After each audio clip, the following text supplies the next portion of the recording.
I love you, Brian.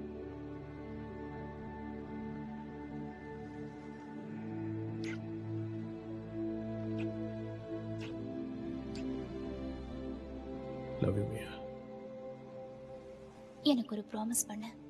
இதெல்லாம் முடிஞ்சதுக்கு அப்புறம் இந்த மாதிரி வேலைகளோ எதிரிகளோ நம்ம வாழ்க்கையில வரவே கூடாது.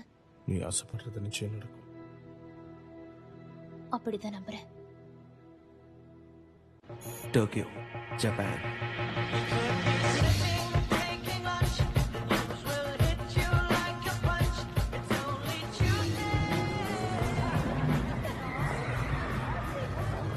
ஹே பிரதர் ஷான், இங்க கொஞ்சம் பாரு. உன் கூட போட்டி போடுறதுக்காக இங்க ஒருத்தர் வந்திருக்காரு. எனக்கு மூடலன்னு சொல்லிட்டு அவருக்கு ஹான தெரியும்.